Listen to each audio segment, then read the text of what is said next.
Était une fois, dans un petit village africain, un enfant nommé Kofi. Kofi était un garçon de 5 ans, avec des yeux brillants et un sourire radieux. Mais malgré son jeune âge, Kofi avait déjà connu la dureté de la vie. Il avait été abandonné par ses parents, qui ne pouvaient pas prendre soin de lui. Kofi se retrouva seul, errant dans les rues du village, sans personne pour le nourrir, le vêtir ou le protéger. Il était obligé de fouiller dans les poubelles pour trouver de la nourriture et de dormir dans les rues. Les villageois, qui avaient pitié de lui donnaient parfois des restes de nourriture ou des vêtements usés. Malgré les difficultés, Kofi était un enfant déterminé et courageux. Il avait une soif de connaissance et une envie de réussir qui le poussait à se lever chaque matin. Il passait ses journées à explorer le village, à apprendre des choses nouvelles et à observer les adultes travailler. Un jour, un vieil homme nommé Nana Kwame, qui était un sage et un enseignant respecté dans le village, vit Kofi errant dans les rues. Il fut touché par la détermination et la curiosité de l'enfant et décida de le prendre sous son aile. Nana Kwame offrit à Kofi un toit, de la nourriture et une éducation.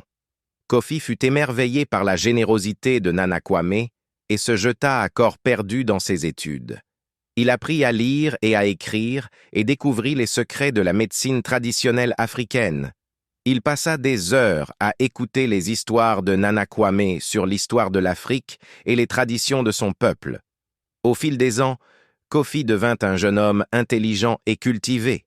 Il continua à étudier et à apprendre, et bientôt, il devint un expert en médecine traditionnelle africaine. Les villageois commencèrent à le consulter pour leurs problèmes de santé, et Kofi se révéla être un guérisseur talentueux. Mais Kofi ne s'arrêta pas là.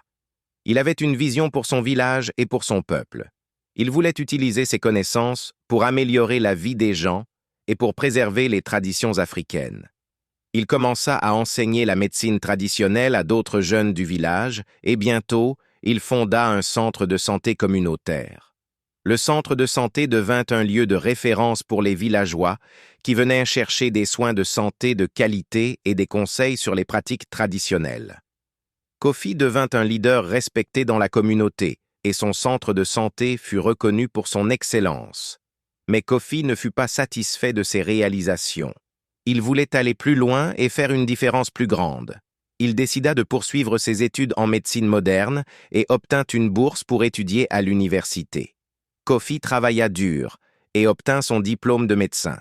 Il revint dans son village et utilisa ses connaissances pour améliorer les soins de santé dans la communauté. Il combina la médecine traditionnelle et la médecine moderne pour créer un système de santé holistique qui répondait aux besoins des villageois.